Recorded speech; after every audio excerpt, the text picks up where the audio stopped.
My name is Jamie Green, and I am in private practice in Western Mass. And um, welcome. We are so glad you are here.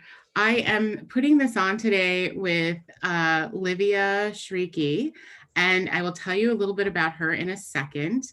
Um, I want to just make sure we get the sort of business of everything out of the way. So I believe when you sign on that we have muted you. If you could stay muted, that would be really helpful.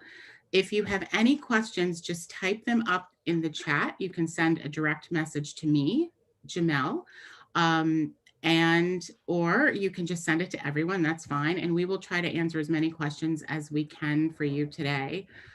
We are also asking that you keep your video off so that we can make sure that this recording, the quality is as best that we can do it. And if we are able to get this recording done, we will send everyone who signed up for this a copy of the recording when we get that ready for you. So to make it easier, we'd love it also if you would make sure that you are on speaker view instead of gallery view. I believe most of you, this is up in the right-hand corner of your screen, and you just click on view and put it on speaker. And that way you'll be able to see Livia. We are doing this for the first time. We are also in our houses, so we will try to make sure that children and dogs sounds in the background are kept to a minimum, but just so you know. And we welcome your feedback at any point after this is over, just in terms of things that could make it better for you, since we're doing this for the first time and we'd like to do it some more. So let me introduce my friend and colleague, Dr. Livia Shrieky. Livia earned her doctorate in clinical psychology from The Ohio State University. She did her internship and postdoc at the VA in the VA system, where she worked closely with the team at the National Center for PTSD. She was supervised and trained in both CPT and PE for treatment of PTSD in veterans and became a certified CPT provider. Later, she incorporated this training in her work with DBT patients and was intensively trained in DBT PE with Dr. Melanie Harned and DBT PTSD with Dr. Martin Bojas. Currently, she is in private practice in the greater Boston area and specializes in DBT and PTSD treatments with adolescents and adults. I'd like to welcome Dr. Shrieky. Okay, thank you so much. All right, so I'm going to share my screen. Get started.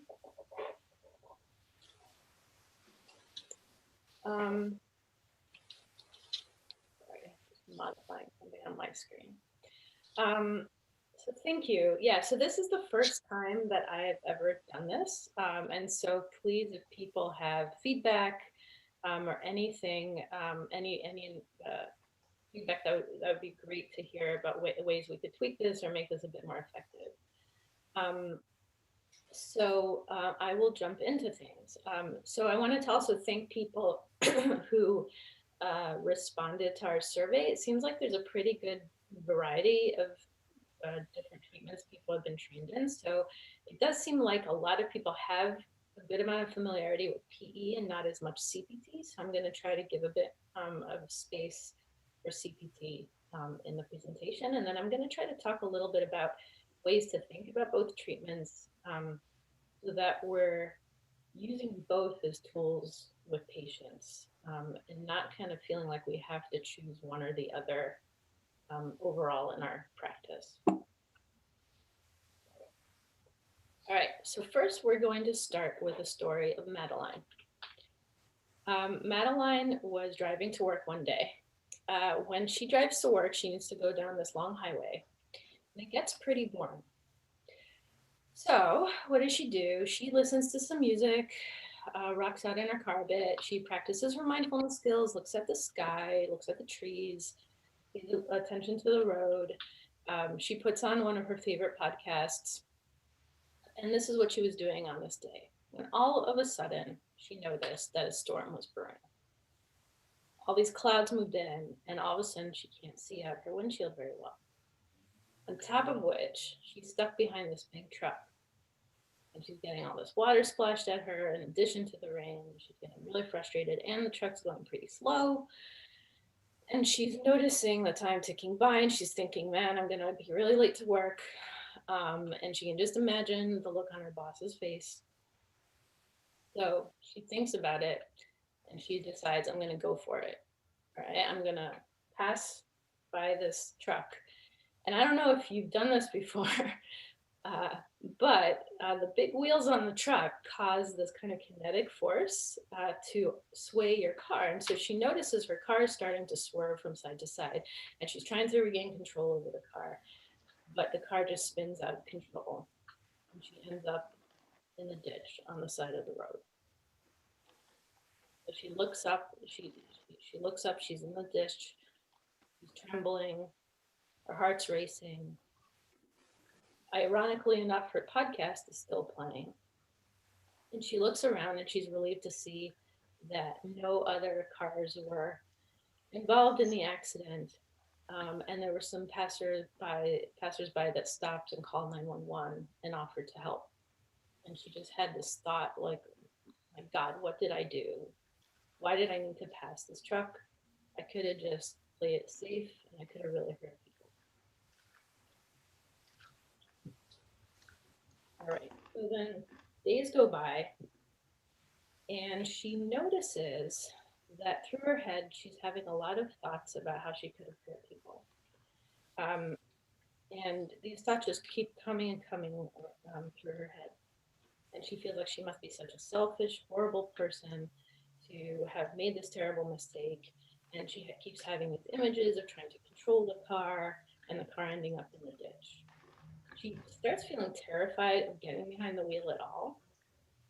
And she makes excuses why she can't drive and asks her partner to drive. And then she notices that even when she's sitting next to him, when he's driving, she starts getting nervous. And so she really prefers not to get in the car altogether. After all, she was careless. The truck driver didn't even notice her. So why should she trust other people? She starts realizing how an accident could happen any second. And she starts feeling jumpy a lot, even when she's just walking down the street, and she anticipates car crash happening any second. Okay. She also starts noticing that when she listens to her podcast, she starts feeling panicky. And so even this podcast that was so relaxing and enjoyable for her in the past just is not fun anymore. And she really starts just preferring the quiet. She even asks her partner to put on headphones in the house instead of listening to things out loud. And life starts being really difficult. And it's especially difficult when our partner and other friends express confusion about her reactions. And instead of being able to just explain it to them, she feels ashamed and she kind of hides and isolates. And over time, she's starting to feel pretty hopeless about life. And especially as this is continuing months later, she really kind of starts to doubt that she'd ever be able to go back to her old life. Okay, so Madeline has developed full-blown PTSD. So these symptoms are maintaining and they're even getting worse over the course of months. And I think a lot of you have CBT in your background. And so one of the things you probably noticed, right, is that there were a lot of thoughts that kept coming in her head and beliefs that were formed about the meaning of the traumatic event for her. And these beliefs were tied to a lot of really difficult and uncomfortable emotions like shame and guilt, which were triggered by different stimuli, which she then avoided. And this avoidance, right, avoiding the podcast, avoiding driving, avoiding, different things that reminded her of the car accident, then reinforced those maladaptive beliefs. And over time, that cycle just keeps going and going and going until it pretty much spirals out of control. And as much as she's trying to regain control over her life, things just seem less and less controllable. So why does this happen? So I'm going to briefly go over the emotion processing theory that was introduced by Foa and Kozak in the 80s. And so basically, this theory was based on this idea, right, that people, as they grow and learn and develop, they develop these kind of representations of schemas or network structures, however you want to call them in your head, right, in your mind. And these structures are made of stimuli, right, or representations of stimuli and situations in your environment. The reactions or responses to the stimuli, whether it's verbal reactions or responses, physiological, behavioral, right? So I see a bear, the responses might be heart rate going up, shakiness, and the urge to run away, and then information about the meaning of these different things. So, bear, the meaning is that there's danger, and therefore the response are all these different kind of panic related responses. And that motivates you to run. Now, the structures generally are not just fear-based, right? So as we develop and grow older, we have all sorts of different structures in our heads. And I really like to think about this as when we think about developmental psychology and we think about little kids and how they learn and grow. And the way they learn and grow is by interacting with their environment, right? And what happens is they interact, they receive data from their environment, and then they accommodate, they incorporate that data into the structures that are already in their heads, right? So if you think of a kid, a little toddler who just learned how to say dog, you might, or mom, you might notice that they call cats and dogs or all animals dogs at first. I had a friend whose kid kept calling her and her husband dad and really frustrated her at first. But over time, as the kids play with dogs and cats or play with other kids who have moms and dads, and they learn the subtle differences between the two, they are able to accommodate to the new information coming into their minds, and be able to form the more accurate and nuanced labels. And the same happens for our patients in our offices, right? We are trying to help them learn some new data, hopefully helping them accommodate this new data into the structures that might be kind of rigid, and help them be more flexible about things so that they can be more adaptive. And so having a fear network, meaning a network that is basically this kind of like constellation of stimuli, responses, relationships amongst them, is kind of a program that tells you to abort, get out, avoid, escape the situation.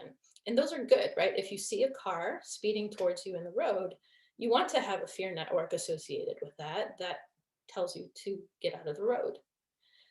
The problem is, right, when things become what they call, what FOA and Kozak call pathological.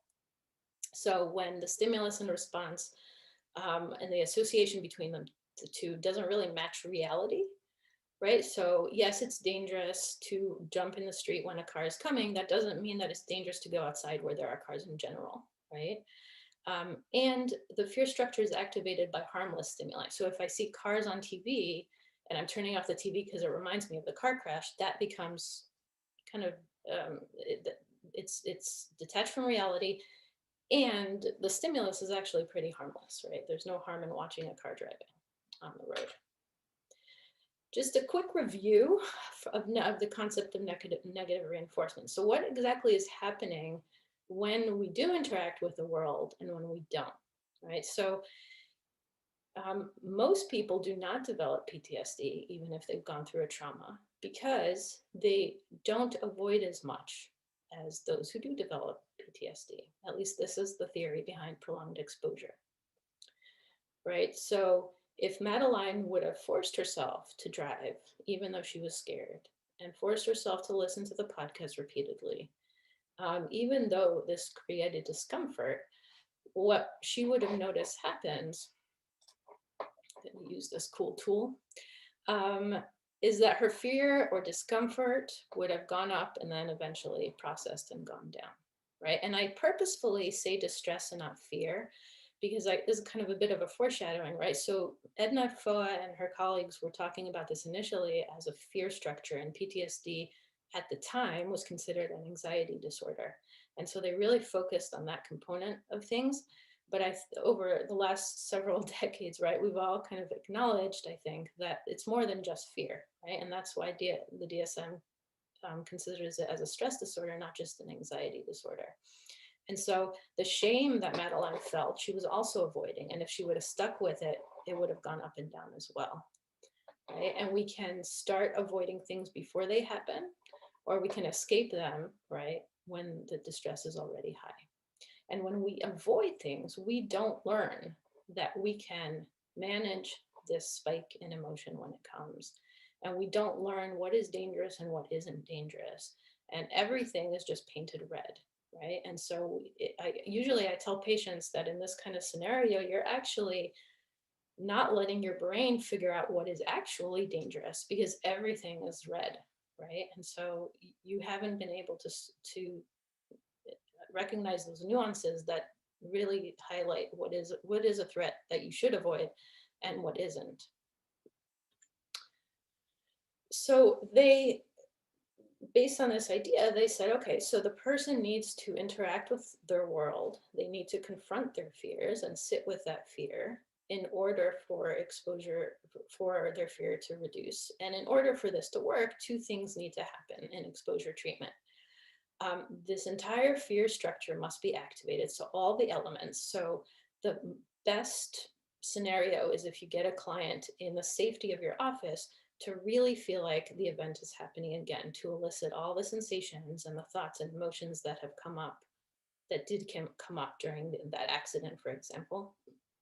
And the part about the safety of your office is important because the information that's coming in needs to be incompatible with that fear structure, right? So they need to be able to sit through this distress in a place that's safe because just experiencing your emotions isn't harmful. And they will then learn that they can tolerate this and sit with the discomfort, and that they're okay. They're okay and they can manage it when things are uncomfortable. So PE is a time-limited treatment. It's about 10 to 15 sessions long. It starts with psychoeducation to orient the client to what PTSD is, to what keeps them stuck. Um, the therapist will go through something called the trauma interview to get a sense of the memory. So one thing that can be pretty difficult is when trauma patients don't have a clear memory of what happened. And for PTSD to really be maximally effective, it's really pretty important that the person has a pretty decent memory of what happened. You might get the person to try to describe when this event started, so you can get a sense of whether there's a beginning, middle, and end to it. Um, and also get a sense of what emotions and thoughts and sensations happen for the patient when the trauma was occurring. So usually I tell patients not to tell me in too much detail, especially early in treatment. I usually actually try to tell patients not to give me too much detail about the trauma because they usually experience a good amount of shame, um, uh, uh, that comes just from talking about it. And so I want them to keep coming to my office. And so I let them know that they might feel a good amount of shame when they leave my office. And I ask them to commit to coming back, even if that happens, and talking about it with me. And I really say this to them for the course of treatment. There might be sessions where you leave my office and you think, oh crap, what did I just say? Like, what did I let her in on? And I'm asking you to commit to coming back and talking to me about it. My commitment to you is going to be not to push you more than you're willing. So my job is to push you a little bit more than you're comfortable with. And at the same time, this is your treatment and I'm not gonna, I'm not gonna be the only one controlling it. You also go through common reactions to trauma. And this is just really kind of giving the person a rundown of the different beliefs and emotions that people often experience when they have a traumatic event that happens to them. You also teach them breathing retraining. So you teach them how to slow their breathing down and take deep breaths. It's unclear whether this is actually a very important part of the treatment. Um, However, I think it does give patients a sense that they have at least a tool in their hand to manage the distress when it comes on, as opposed to feeling completely like vulnerable. Then the most active ingredient, obviously, of prolonged exposure is the exposure component. So exposure in PE has two components to it. There's the imaginal exposure component, And just for those of you who don't know, usually if it's a standard PE lasts for about a full session of PE is a 90-minute long session. And so about half, or maybe a little less than half, sometimes more than half of the session is devoted to imaginal exposure. And what you'll have the person do is you'll ask them to sit with their eyes closed, um, speak in the present tense, and try to remember everything that happened when it was happening. And you'll have them do this repeatedly. So you will have them, start, you will agree on a starting point to the memory. You'll have them start at that point and walk you through what happened. They'll often revert back to speaking in the past tense, and you'll have to remind them to speak in the present tense, because again, you're trying to elicit that full fear structure. And when they get to the end of the memory, you tell them to start over at the beginning. And you do that several times. And you're teaching them that not only can they make contact with that memory, but they can actually sit with it for a prolonged period of time. And that's, again, teaching their brain, right, that this is not a dangerous thing to do. And then for the remainder of the session, you'll do processing. So you will help them think through this experience that they just had in imagining the traumatic event, and help them think about what can they learn from what happened. As they give you, as they go through the imaginal, you will notice maybe certain moments where they seem more uncomfortable, and the processing component period is a good time to be curious with them about what exactly was going on. Why is that part more uncomfortable? And so you really help them start connecting the dots between, okay, what happened? How is it affecting me? What thoughts is it eliciting? What emotions is this eliciting? And you're helping them really sit through this experience. And one way to think about it, I think Edna Foa talks about it this way at some point, is metabolizing food, right? When you eat food, you have to process it. And when you have emotions, you have to process them. You have to let them go through your brain, go through your body, and have a natural processing period in order to learn from them and to move forward. And then finally, towards like after the probably middle to end last portion of the treatment sessions, you're going to focus on hotspots.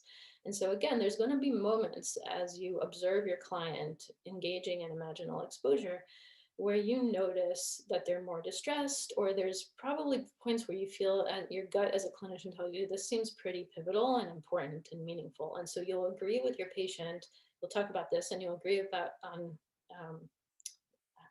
the few spots or hotspots or most difficult memories from that big memory, and you kind of zoom in, and then you only do the imaginal on those hotspots one at a time.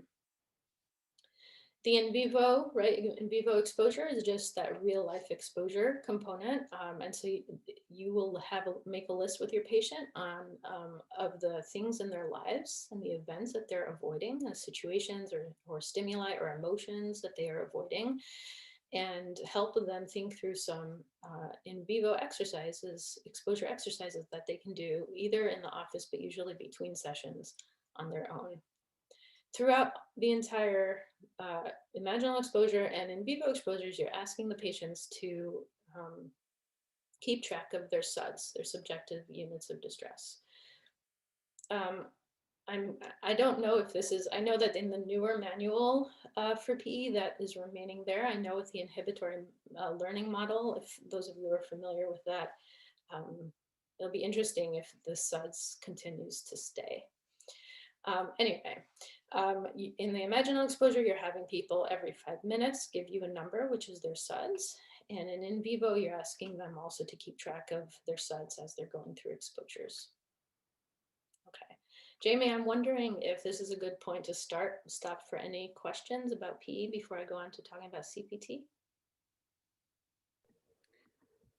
Lydia, it looks like we don't have any questions yet. If people have them, oops, there's one that just popped up. Why do you think there is still an emphasis on SUDS and trauma work given the inhibitory learning model? I don't know. My guess is that part of it is that all the studies have been done using SUDS, and one way that they've measured habituation is through SUDS. And so they would probably it's probably difficult to compare newer studies with older studies if you don't have the same measurement tools. Um, for what it's worth, anecdotally in my work, I often, like lately, have been hesitant to ask people for suds, or although I will do that, but I don't emphasize it too much. And I'm more curious, especially during the processing, about the actual experiences, the emotions, and the thoughts that they've experienced. Thanks, Livia. I have one more question for you.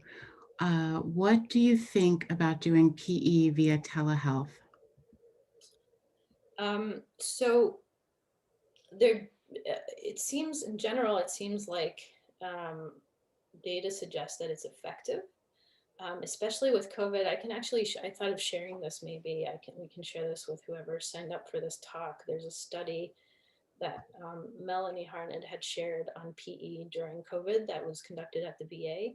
Overall, it seems that it's effective. The obstacles that seem to get in the way are the clinician's kind of savviness with technology and orienting the patient. I think reminding the patient that something, kind of maybe if you in DBT lingo, kind of coping ahead or thinking ahead of the obstacles that might come up, and planning ahead for those.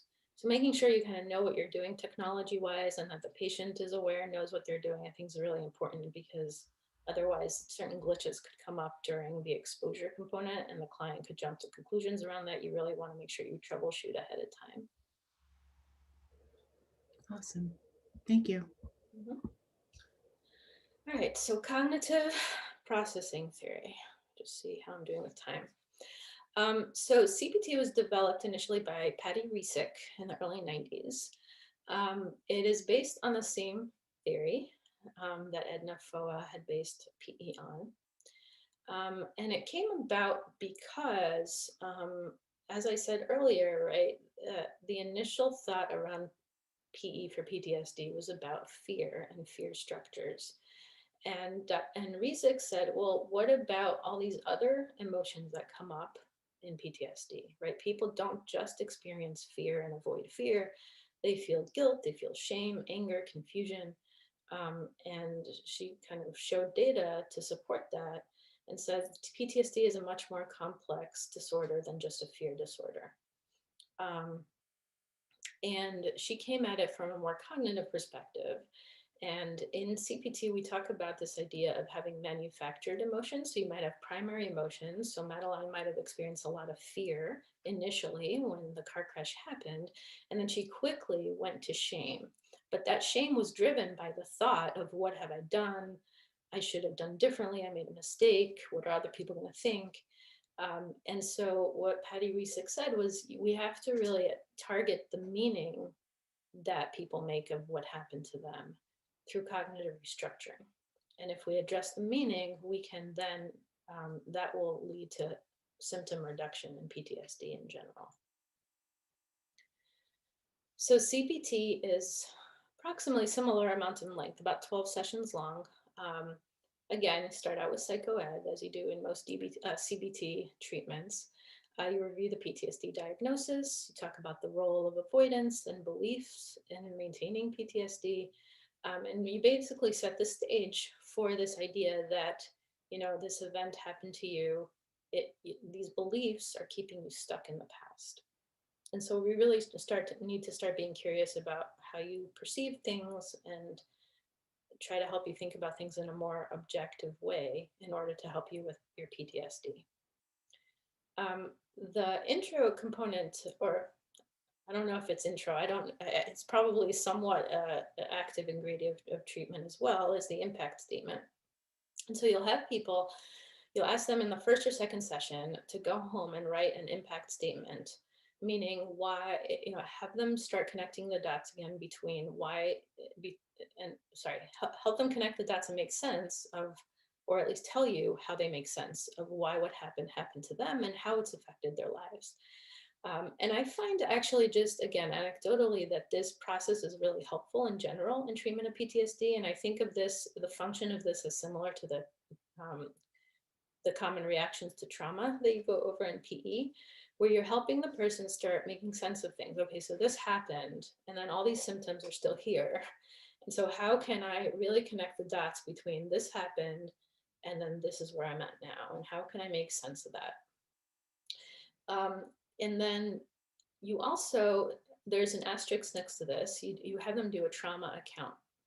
So initially, Patty Resek was acknowledging, yes, PE is helpful, exposure is important, and we also need to address all these other manufactured emotions. So I'm going to construct a CBT treatment that involves a lot of cognitive restructuring, but I'm not going to neglect the exposure component. And she actually says this in her initial article, that this is the exposure component of cognitive processing therapy. Recently, actually not that recently, but in the last 10 years or a little bit more, they've done dismantling studies that have found that you can drop this part, the exposure, the quote unquote exposure component. And again, this is my opinion, these quotes, and I will explain it in a little bit. But basically, you can drop the trauma account and you still get effective treatment. The results are pretty consistent with results of studies that include the trauma account or the written account. All right, so in terms of cognitive restructuring in cognitive processing therapy, you're focused on two things, two basically cognitive distortions, if you will. One is assimilation and one is accommodation. The way I think about this is, if you're familiar, right, with these toys that we give little kids to play with when they're developing, this is how I think about it, is that assimilation is when I have a triangle in my hand, right, and I'm trying to fit it into the square and it doesn't fit. So the adaptive thing would be to accommodate, to say, okay, well, I guess I need a different block, and to put that down and take the square and put the square in. If you're assimilating, you're looking at your triangle, you're looking at the square hole, and you've decided, okay, this doesn't fit, so I'm going to change the triangle into a square, and you start pounding on it and trying to squish it up to make it a square. It's not super effective, and it's pretty frustrating, right? And this is how I think of assimilation as well. And so we grow up, maybe as kids, we think pretty concretely, and there's this idea called the just world hypothesis, that as humans, at least early on, we think our simple way of thinking is good things happen to good people, bad things happen to bad people. So if I walk around the world with that schema in my head, and then something bad happens to me, right? Then if I don't change the way I think, or if I am not flexible about how I think, then my conclusion is, well, therefore I am a bad person, right? So I'm going to just be rigid and change what I have in my hand instead of trying to reach for the right block. And then what I end up is with a lot of guilt and shame. Now, over accommodation is the other extreme. So I'm trying to fit the triangle into the square, but this time, instead of changing the block I have in my hand, I'm going to change the hole, and I'm going to take a saw or a hammer or whatever I need, and I'm going to change the hole into a triangle hole. Again, that's going to take a lot of work, some suffering, a lot of frustration, right? So if I start out with this idea, the schema of the world of people can be trusted, then a traumatic event happens to me. Again, if I don't get flexible about things, and I don't think about things in an adaptive way, then my conclusion is someone hurt me, and therefore no one can be trusted, right? That truck driver didn't stop, he didn't even see me. I'm just not going to trust anybody. And then you live your life in fear and probably a good amount of irritability and anger. So in CPT, we tell patients, okay, so you tend to do one of these two things and you're not accommodating. And you might use this actual language with the patient depending on their level of understanding of things. But what you'll say is some people don't develop PTSD because they've accommodated. They're learning to think about things flexibly. But you have these beliefs that keep you stuck in the past. And you're continuing to experience the symptoms because of these beliefs that keep you stuck. And as you work with a patient, you keep a hold of the stuck point log, and you list any belief that seems like a distortion or maladaptive that comes up. You just throw it on this log, and you agree that these are the beliefs you're going to be working on. So people can be trusted. I'm a bad person, right? Madeline might start thinking all cars are always dangerous. And you start being curious about these beliefs, questioning and challenging them, and seeing if there isn't another way to think about it. And the first step to that, like in most CBT treatments, right, is this ABC worksheet. So you have the person go about their week basically as much as possible completing these worksheets. So you got in the car, all of a sudden you feel this intense shame. Okay, so wait a second, how can we make sense of that? Oh, I guess I got in the car and then that reminded me of the crash. And then I remembered this decision I made to pass the truck around and I felt really crappy about it because I had this belief of I'm a bad person. Okay, so at this point, you're not really modifying anything. I mean, there are these prompts on the down below here that help the patient start questioning it a little bit. But usually I really pay attention to just helping the person just start building that awareness. I have this situation, this belief happens, and then I feel this emotion. And then once they get that down, you move on to the challenging questions worksheet, which is, again, if you do CBT, this will look pretty familiar to you. You're starting to get them to be curious about other alternatives and what facts support this belief that you're holding on so strong to. Is this all or nothing, right?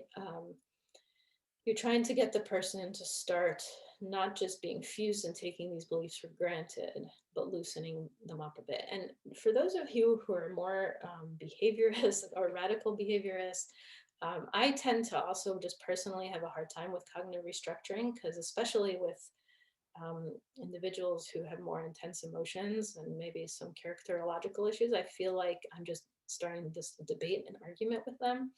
And so to let go of that stance, I think about this as just loosening up these beliefs, loosening up how fused, how merged they are with these beliefs and how rigid they hold these beliefs, and see if I can just help them to see that this is one alternative and there are other ways to think about it as well. I'm not saying it's wrong, just that there might be other ways as well, and help them be a bit more flexible about it. And once they get the hang of that, you introduce the patterns of problematic thinking. Again, cognitive therapy 101, right? So just cognitive distortions.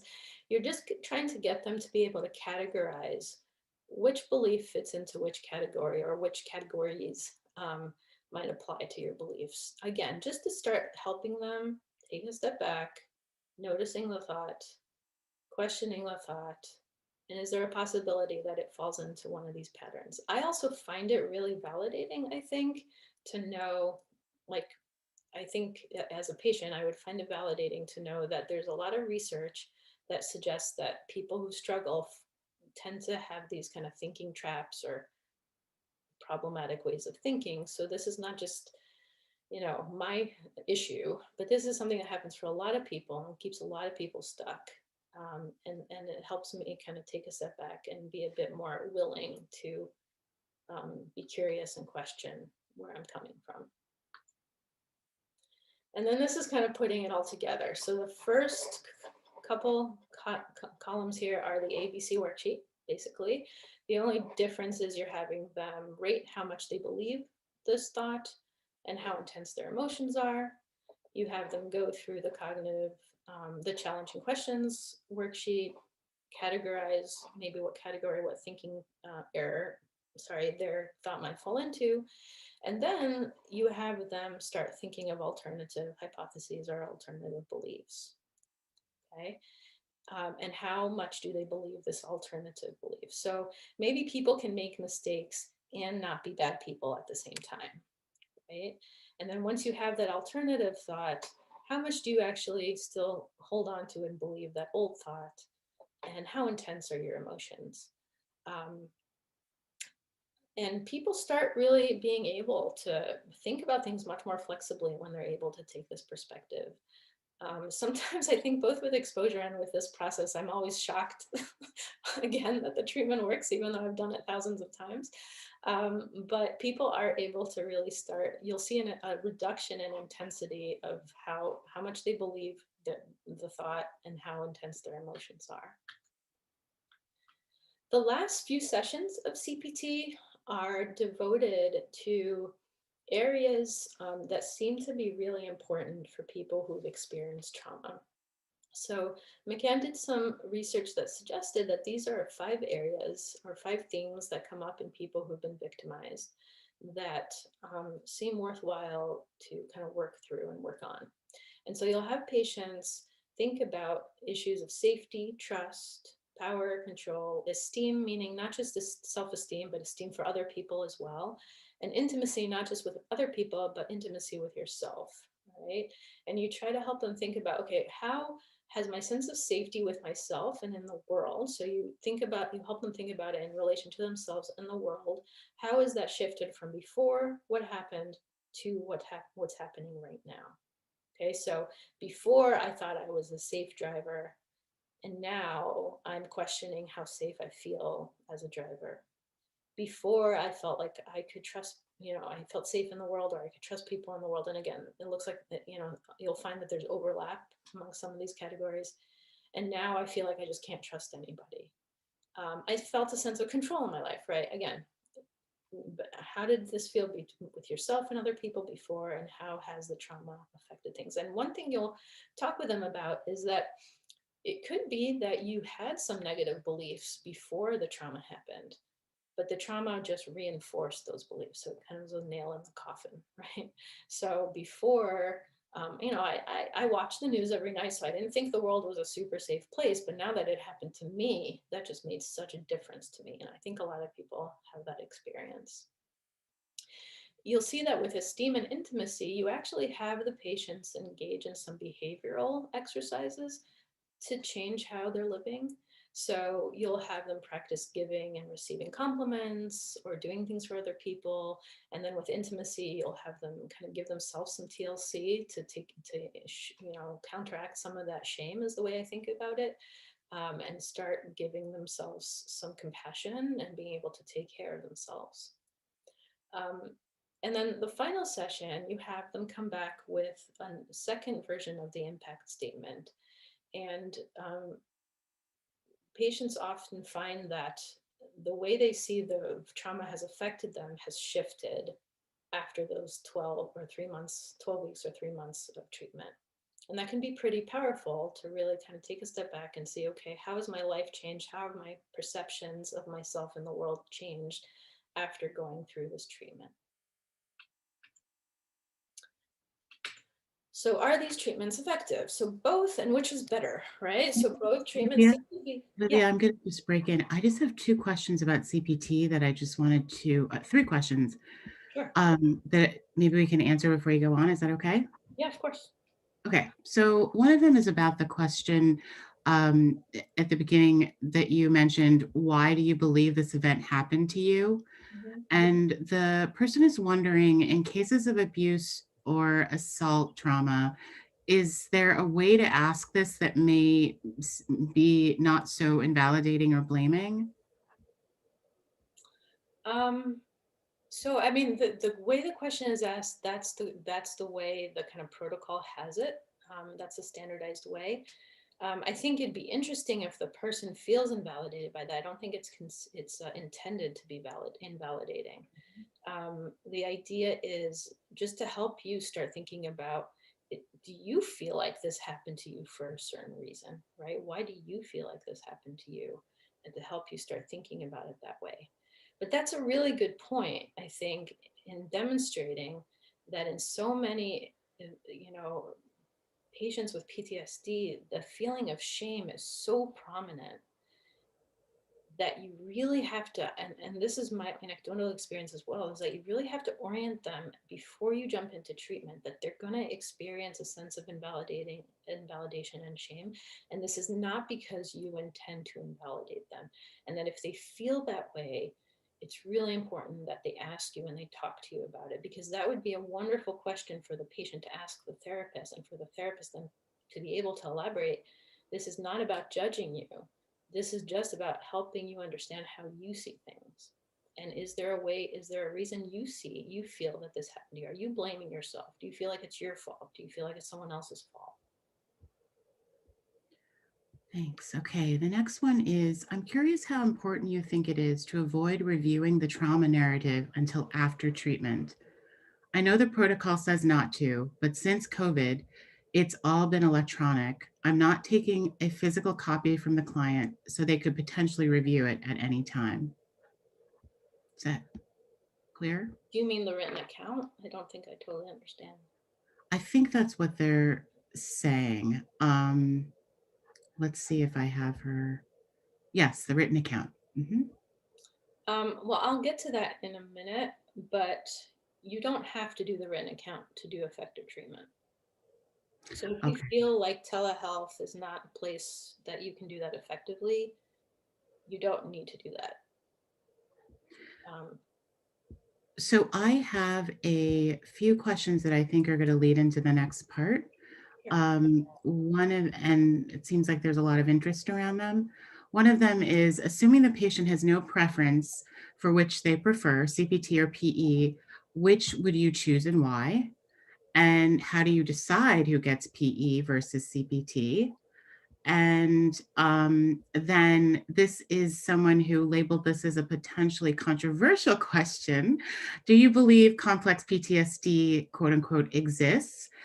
If so, how would you define it? And how would this diagnosis help you select the most optimal treatment? So, and it looks like there's a lot of interest for those, at Okay. least for the first two. So the question about how to decide what, let's table that because I have a section that specifically talks about that. Okay. The question about complex PTSD, I do believe it exists. I know that the DSM does not believe it exists, and the ICD does. Um, the reason I believe it exists is just that my anecdotal experience with clients is that when trauma is early in life and it is repetitive early in life, particularly for me, it's been like usually I've noticed this around patients who are adopted or have experienced sexual assaults in their childhood. The presentation just is different. Like it's more complicated. There are more comorbidities. Um, at the same time, I'm not so I was going to say the treatment doesn't necessarily have to be different, but then I caught myself because I'm not sure that that's actually true. So this, I feel like this could take half. I'm going to try to make it short because I think that this could be a whole talk in and of itself. There is a treatment developed by Martin Bohas for complex trauma. Um, it is still pretty in early stages. Uh, and what he basically does, kind of similar to what Linehan did, is he integrates a lot of different components from other treatments into one package. And the idea is to really make sure that the person has the skills to manage the emotions that come up during exposure and make use of them. And I think that's the core of what happens with complex PTSD, at least for me, is that I get patients who are very dysregulated, and I want to make sure that when I do an exposure with them, or even talk about the trauma, even if I'm doing CPT, that they have the skills when they leave my office to manage those emotions and regulate effectively. Um, and how does that, in terms of early trauma, I know sometimes the memories are not very clear. I will often ask them to pick a memory that they can remember. I will instruct them not to try to fill in the blanks. And if they don't remember parts of them, just skip over, like fast forward if they're doing exposure with me. Because Martin Bohas's treatment is exposure therapy. Um, and then sometimes, I guess, and we'll talk about this in a bit, like you could probably try CPT if there isn't a clear memory and see how things go with that. But I'm going to come back to that. And just giving you a time, we Yeah. have 9 minutes. Okay. Yeah. All right. So both treatments are effective. There is some indication, but I don't think it's very solid evidence that CPT addresses guilt and hopelessness and maybe shame better than PE. But again, this is one article, and I'm not sure that the results that it's very conclusive. The problem in both treatments is that there's a really high dropout rate. And PE and CPT up to like 70% at times. Usually it's like a 50-50 chance. And usually I will tell patients that I will say, there's a 50-50 chance you're going to drop out. And that's not because you're lazy. That's because this is a really hard treatment. And that's why we really need you to tell me if you're having doubts or you feel like we're moving too fast.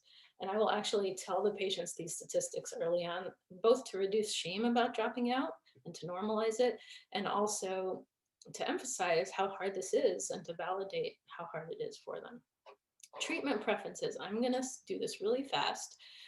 The VA, the National Center for PTSD, has developed a decision tool to help patients decide what treatment they want, at least in the VA system. You can choose amongst different evidence-based treatments. It includes EMDR for what it's worth. But if you, like we're just talking about CPT and PE, you can click on both and then it'll take you to a decision chart basically, where you can select, it'll give descriptors about different parts of the treatment and you can select which one works for you. And if you click next, you'll get a chart that says, okay, it looks like PE might be, based on what you say you want in treatment, it looks like PE might be more useful to you or CPT. And you can discuss this with your provider. So it seems like there is a hypothesis, right, that we don't really know what predicts dropout. They've done different studies and they really can't narrow it down to one particular characteristic. But it could be that if you give patients more control and maybe providers as well, that this can be a more collaborative process. And then hopefully we will decrease dropout rates. So differences and similarities, right? Intuitively, one is more behavioral or emotion focused, the other is more cognitive. Some people have hypothesized, and I've thought about this too, if like maybe PE addresses more directly the limbic system and CPT might be more kind of entering through the frontal lobe, but I don't think they've done studies that really depict this in a clear way. Now, I think it's really interesting that they're both based on the same theory, especially since Patty Resick in her initial article calls emotion processing theory information processing theory.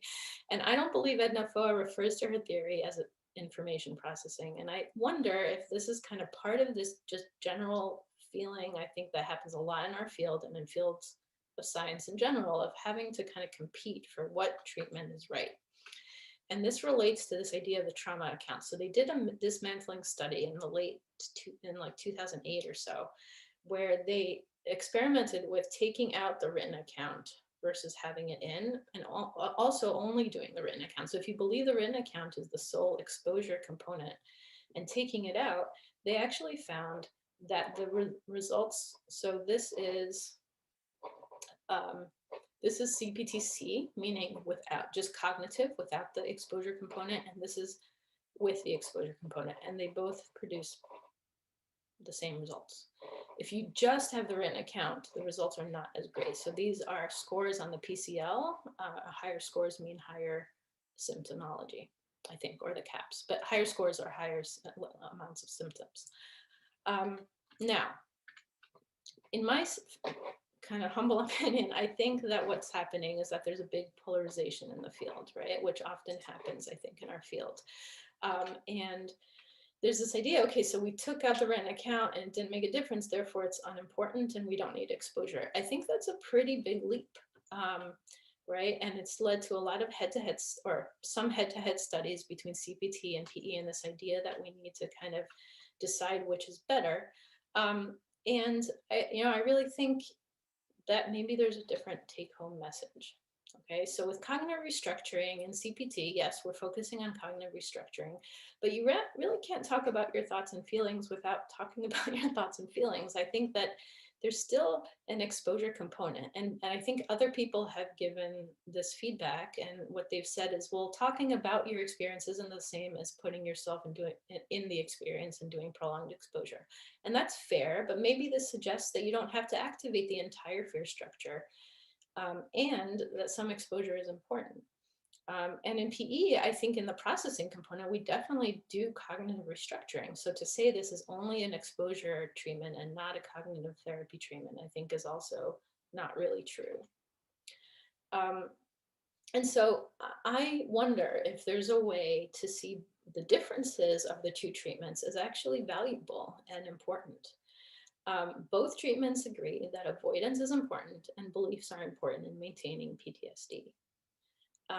And I think that we can see that there is a value in cognitive restructuring, and there might be a value in exposure as well. And so could this help us think through, like, what the client's sitting in front of us and which treatment are we going to choose? And can we make this decision with them? And if they're very apprehensive about talking about the trauma, or they don't have a good memory of the trauma, then maybe starting with CPT is a good idea.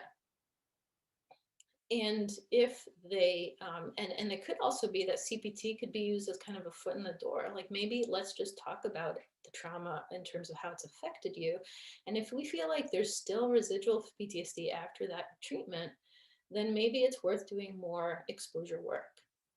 And you might also remember that if you're doing CPT, there might be an exposure component. So even though you think maybe as a clinician, we're just talking around the trauma, remember that your client is actually possibly engaging in a good amount of exposure, even if it's lower level compared to PE. And it's important to be mindful of the pain that they're going through just talking about their beliefs around the trauma. And so I think that holding this dialectic, right, that it's important to have, and I just want to be clear, I'm not saying you should integrate the two treatments. I think each of them has a protocol that's been well studied, and we should stick to the protocols. And we should be mindful of the valuable kind of components of each, and be mindful of that as we're carrying out the treatments. That's it. Thank you so much for that, Livia. You're getting a lot of positive feedback from people saying thank you so much for the clarity of that presentation.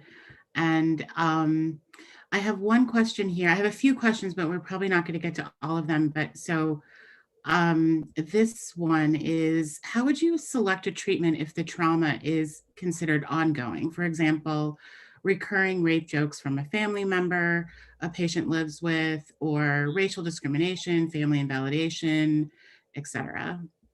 I think there's an important difference between whether they're currently in harm or not. So first of all, you want to attend to safety, make sure that they are safe. And then after that, I think it's really about helping them differentiate between situations that are actually dangerous and not, and making sense about how these experiences are affecting them. And so there might be situations where you might encourage some avoidance. So what we call in DBT like effective avoidance. It might be valid to avoid certain situations if they're causing you harm. And there might be other situations you're avoiding because it's in your mind related to the threat, but it's not actually a threat. And so I would help them really develop some curiosity and understanding about how these events are affecting them, and help them get used to identifying what they should avoid and stay away from, and what is actually safe to approach and tolerate. Thank you. I am looking at the time, so I'm going to end it there because I know people have very busy days. Thank you so much, Livia, for this. This was incredible. There are a few questions that we didn't get to that I will send to you, and maybe you can respond because some of them are just really very quick yes or no questions. And we will hope to get you that recording for everybody. And we just thank you. Thanks for being here. Thank you, Livia, and thank you, everybody else. And take good care. Bye-bye.